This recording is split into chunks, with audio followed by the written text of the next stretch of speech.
As you all know, I am here as Special Envoy of the Prime Minister for the inauguration of President Trump uh, and Vice President Vance. I will run through broadly what I was doing in the last 2 days and some of the discussions, share some of the substance of the discussions we've had. With regard to the inauguration ceremonies, I attended the swearing in. There was a church service before that. Evening, there were socials. So it gave me an opportunity to meet a few other people there. I had an occasion to meet the Secretary of State, and since he was confirmed, we had a bilateral meeting yesterday at the Department of State. And there was also a Quad foreign ministers meeting because all the Quad foreign ministers were here for the inaugural. Separately, I met National Security Advisor Mike Waltz. I had met him in December when I came. And during the course of my stay, I also had the opportunity to interact with Speaker Johnson, with Majority Leader Senator Thune. I, made the acquaintance of six cabinet members of the incoming of the administration which has come in. So that's broadly in terms of the activities of the last 2 days. If I were to share my overall impressions, I would say one, it was very keen. It was very clear that the Trump administration was keen to have India present at the inaugural itself, and they're clearly prioritizing the bilateral relationship. Secondly, I think in the meetings I had, it was also evident that they would like to build on the foundation of the relationship, a foundation which the first Trump administration also contributed a lot to building. President Trump and Prime Minister Modi at that time took a number of initiatives, and we have seen that mature in many ways. And the third impression was with regard to the Quad. Again, a very strong sense that the current administration would reciprocate our desire as well to take the Quad further, to intensify its activities. And I remind you that Quad itself was restarted in 2017 when in the United States Donald Trump was the president. Let me say a few words about the bilateral relationship because I had both in my meeting with Secretary Rubio as well as NSA Waltz, a lot of our discussion centered on the bilateral side. And, in many ways, I think between us and the Trump administration, we approach the world both with a clear-eyed sense of our national interest, belief in the mutuality of benefits in any interaction. I think we have a very strong degree of trust today between India and the United States, a very high level of convergence of our interests, and a sense that while we serve our national interests, while we build our bilateral partnership, definitely on regional issues and global issues, there is a lot of good that we can do. So that sense of global good was also very evident conceptually in what we discussed. In terms of the bilateral ties, I think now you do understand this was the first day of the administration, so obviously we had a sort of essentially a broad brush conversation, didn't get too deep into details. But there was, I think, an agreement, a consensus between us that we need to be bolder, we need to be bigger, we need to be more ambitious the interactions between us should be more intensive. And some of the specifics we discussed, we want to promote the ease of building the relationship. That if, how do you make business, mobility, education, technology, defense, security, how do you make it easier to do between two countries who would like to do it? But there are the burden of regulations and the complexity of processes. So I did see understanding and a recognition that we need to make this process much smoother than it has in the past, so that it actually enables us to achieve our shared objective, really, of this bolder, bigger, more ambitious relationship. When it came to various regulations and processes, I also flagged some concerns which are very widespread in India about delays in visas, and the relationship is not well served if it takes that many days for people to get a visa, because ultimately those visa delays do impact business. They do, affect tourism. They in many ways constrain the people to people interactions, which is the foundation of our relationship. When I spoke about the strong trust between us, I think we would like to translate that trust more and more into an actual partnership. So whether it's technology, whether it's an industrial partnerships, education, defense, security, really we are open in all domains. I think today the enthusiasm and the levels of comfort are very strong between India and the United States. So it was really a question. I mean, we were competing with each other to say, look, how faster, how much faster, how much further we can take this relationship, and how best we can do that. Just want to say a few words about the Quad as well, and then I'd be happy to respond to any questions or comments you have. For Secretary Rubio and Foreign Minister Iwaya of Japan, this was the first Quad meeting that they were attending. Minister Wong, Penny Wong, and I had done quite a few before. So in a way, it was a sort of a stock taking of the Quad. So each one of us came in with, where we thought we were. But there was a very, I would say, animated exchange of ideas. And the sentiment in the room was very much that, Quad is a collaborative activity. And therefore, it's important to continuously refresh it, to keep doing more and more, to keep adding substance. And I think we ended on the note that this year India would be hosting the Quad Leaders Summit. So between now and the summit, what are the new ideas, the fresh activities that we could contemplate? So we felt that this was something which our team should get to work to, and we ourselves as ministers committed ourselves to monitoring it and meeting as required. Where the Quad is concerned, I would say the fact that the Quad foreign ministers meeting was held on the first day of the administration at work, literally within hours of Secretary Rubio being sworn in. I think in a way the meeting itself was the message. So we all sort of noted that and proceeded accordingly.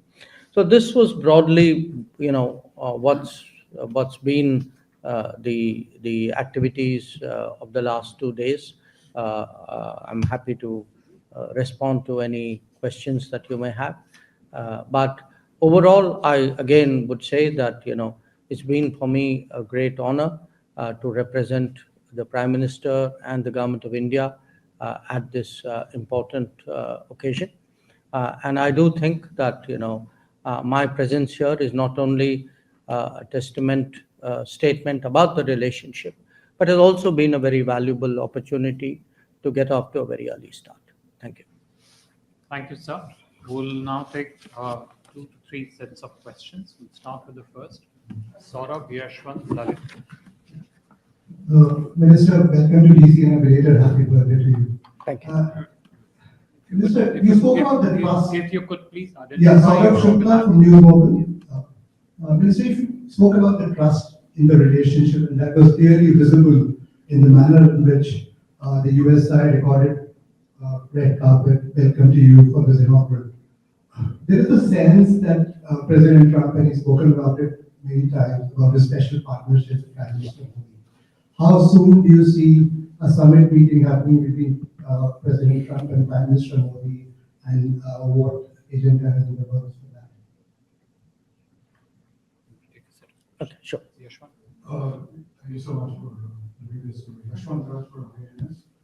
I had the same question as Saurabh, but I wanted to ask you if you could confirm or deny a Reuters report that the two leaders could be meeting next month, or at least attempts are on to get them to meet next month.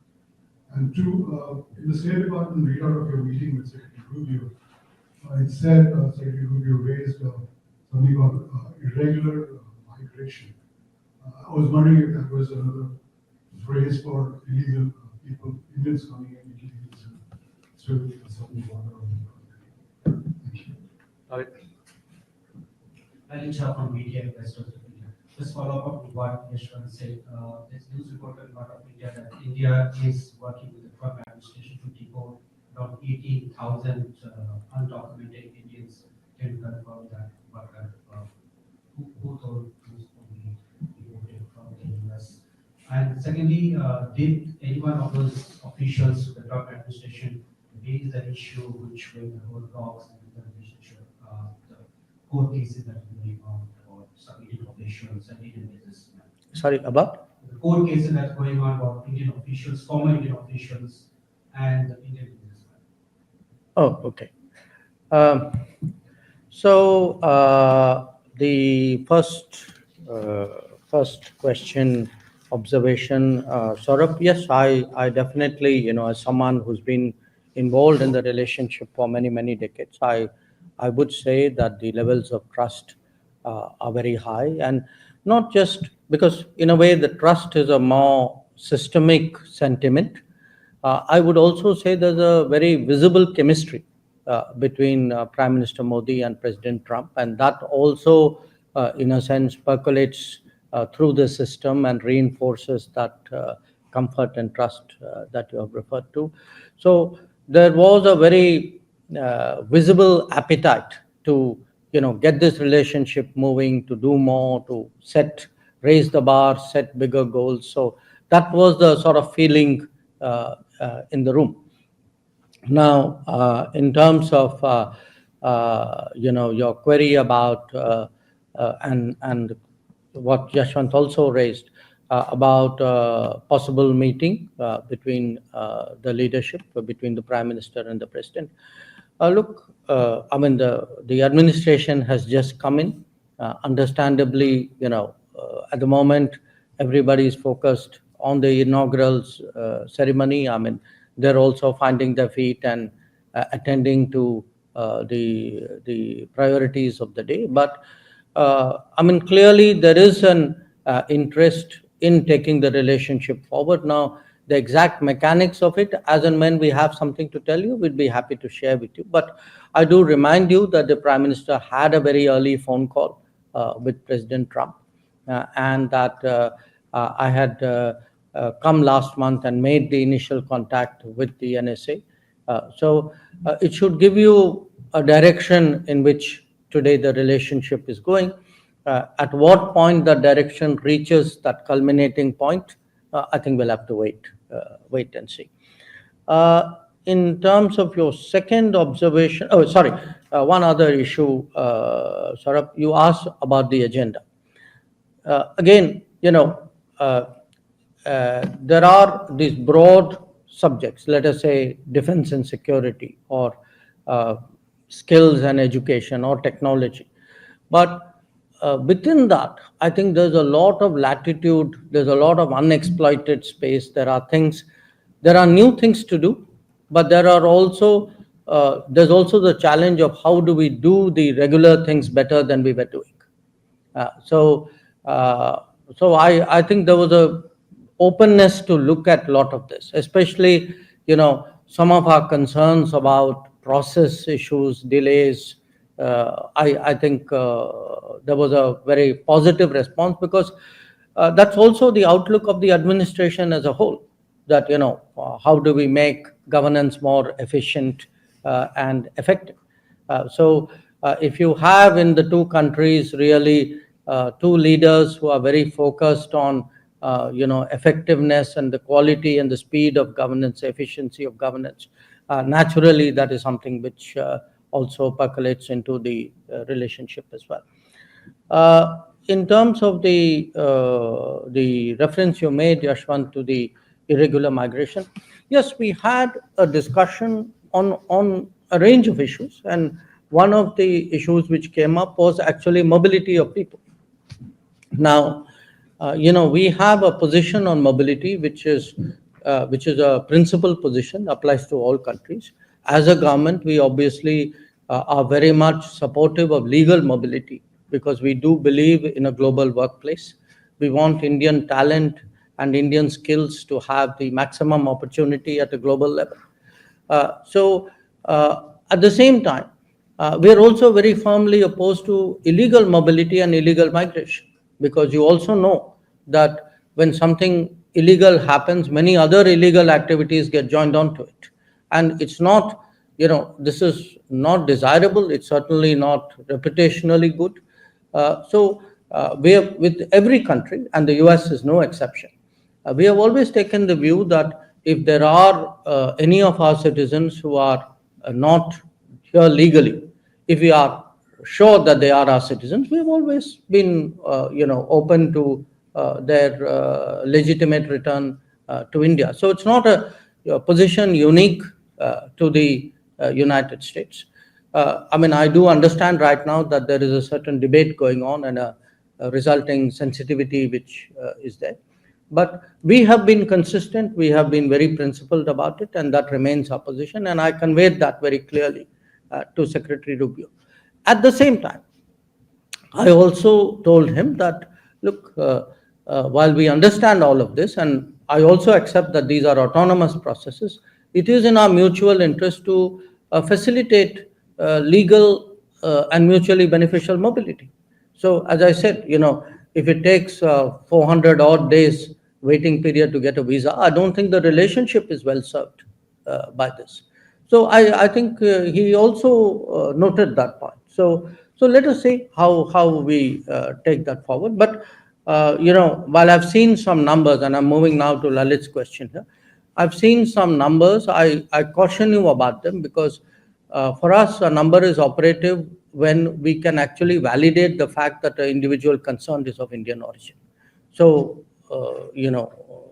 we'll have to see sort of really how that goes because it has, as I said, the basis of the stay or or not able to stay, and the fact that at our end we have to verify that they are indeed Indians because naturally there are sensitivities involved there as well.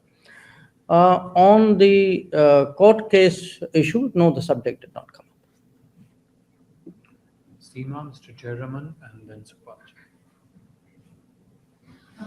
Mr. Minister, I know it's only 2 or 3 You days. could identify the organization. Sorry, Seema Siroti from the Economic Times. I'm a columnist. How do you read the China policy? I know it's only 2 or 3 days. Given the fact that President Trump has gone beyond what the US law says on TikTok, gone against the US Supreme Court judgment, and wants to cut a deal on TikTok. Does it tell you that he is willing to sort of overlook national security concerns? So what's your read so far on China policy? Because from India's point of view, that would be an important policy, right? How he executes it. Mr. Jayaraman. Good morning, Performance Foreign Minister. This is Vishnudatta Jayaraman from News India Times and South Asian Herald. What are the primary concerns you are personally hearing from Indian American lawmakers, policy experts, and community organizations? And did you get a chance to convey these concerns to the US officials? And what is your sense on how they are planning to engage with India? And the second question is, as the Prime Minister is special envoy for the inauguration, could you share some key highlights and what aspects stood out to you the most? So, Pakistan from Punjab Post and Third Eye Media. So, my question is not related to today's event. Lots of my colleagues there about medicals. I will take you back in last year. जब आप अमृतसर में गए थे तो पंजाब के लोगों ने आपके सामने एक बात रखी थी ट्रेड विद पाकिस्तान और उसके बाद आप पाकिस्तान भी गए और दो इशू हैं ट्रेड के और जो पाकिस्तान से ड्रग आ रही है उसके साथ लॉ एंड ऑर्डर की सिचुएशन बहुत खराब है पंजाब में वहाँ के पुलिस स्टेशन जो है उनकी दीवारें ऊंची की जा रही हैं और वहाँ के जो रास्ते हैं 8 बजे रात को बंद कर दिए जाते हैं तो इंडियन गवर्नमेंट का इसके बारे में एजेंडे के ऊपर कहाँ पर ये तीन चीजें हैं drug and not especially in body. Thank you. Prashant. Prashant Jha, the Hindustan Times. So one question which is beyond the bilateral. How do you have a view on US's sovereign decisions to withdraw from the Paris Agreement, from WHO? Do you see these, its criticism of multilateral organizations, including the UN? Do you see this as creating a vacuum that other players in the international system could fill in? My second question is on something that the Secretary Rubio mentioned in the statement, which was a positive-looking phrase on economic ties. Could you give me a sense of the conversation on the economy that you had with him, including trade, and whether there is a possibility of a trade agreement between the two sides, or whether you anticipate punitive measures from the administration and how that will Right. Seema, let me respond to your question. I mean, look, what is the policy of an American administration towards China is either for the Americans to explain or the Chinese to commit. It's not for me publicly to take a position on it. I'm obviously, dealing with the world. We obviously, reflect on various developments. What I can say, as someone who's come here, interacted with, the key foreign policy figures of the administration, certainly, is the positive sentiment they have for our country and for our relationship. If you ask me, okay, go beyond that, the bit I can share with you is, what we discussed during the Quad.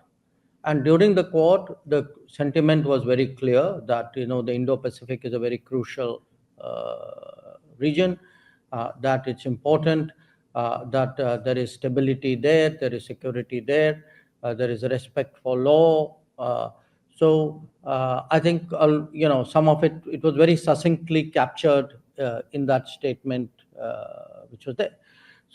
But beyond that, another bilateral relationship for me to comment publicly, I don't think really would be appropriate. Regarding Mr. Jayaraman, your question about Indo-American lawmakers, I did encounter. I sort of bumped into Mr. Thanedar at the inaugural ceremony. I think I saw Ami Bera at a distance, but I didn't really have an opportunity because, the sort of this visit, one entire day really was focused around the inauguration events, and yesterday on the Quad and the bilateral. So this is not an occasion where I can say anything more because I've not had a chance to spend time with them. On the inaugural highlights, look, I mean, to me, though I have been dealing with this country for more than 40 years, it was the first time I was myself at an inauguration.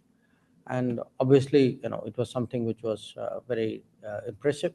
As I said, I was there at the Rotunda observing the swearing in.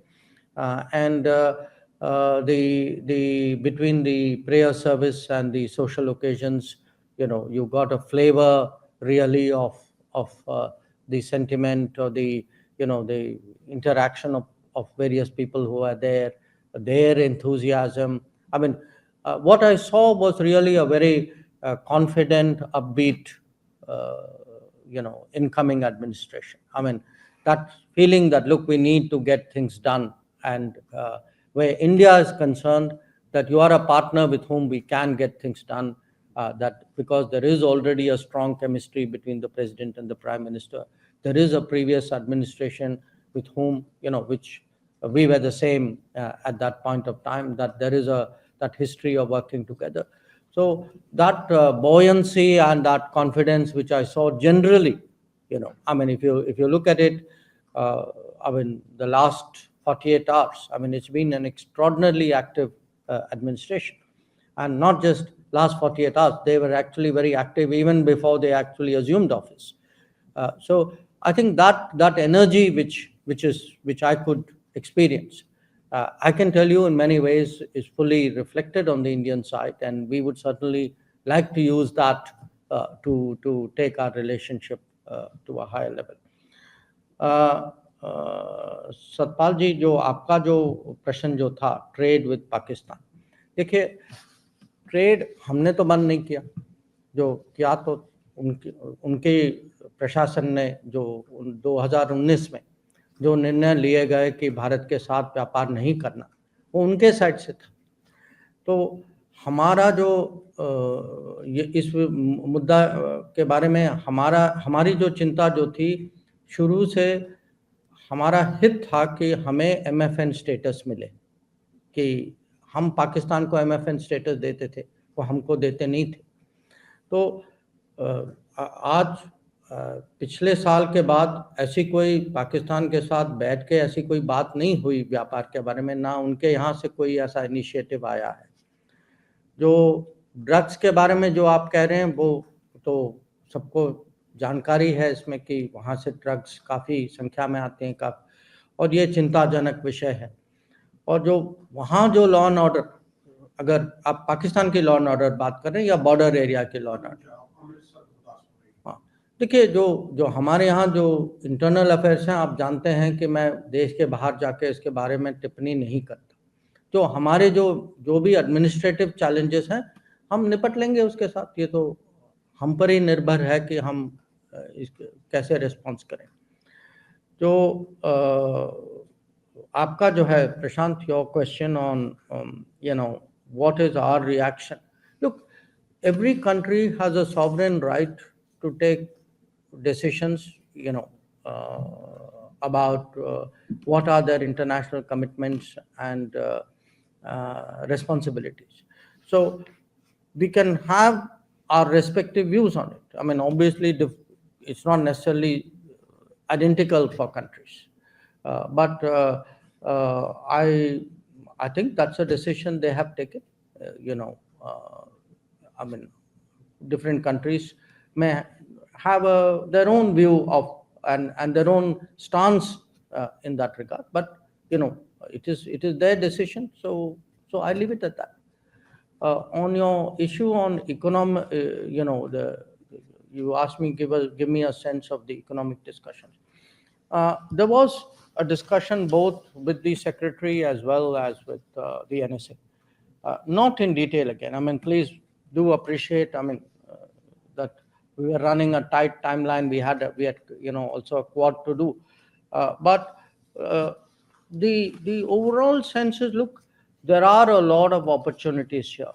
The US today, in an era of more technology-centric progress, sees, I mean, the messaging I got very clearly was, look, we appreciate the value of India as a partner. There are domains we want to work on.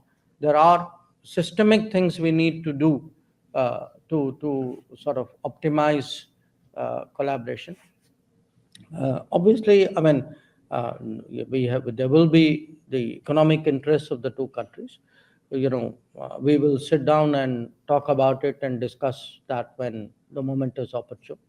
But on this particular occasion, we didn't get into that kind of detail, partly because of the occasion and partly because that is really trade matters are really for the trade teams to do.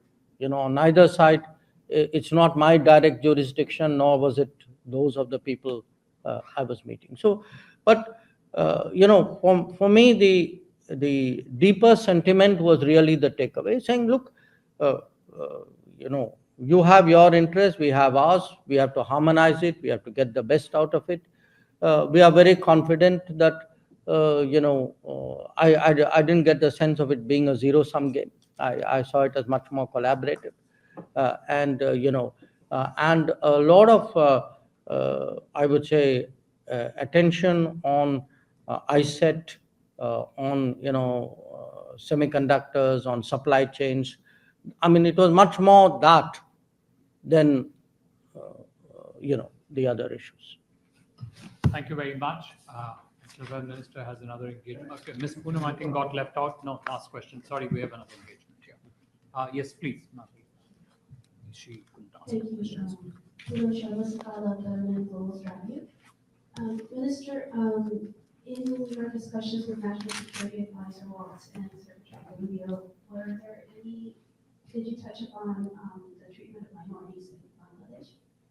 One, and secondly, in the past few years, there have been a lot of threats to Indian diplomats, and there was the attack on the consulate in San Francisco.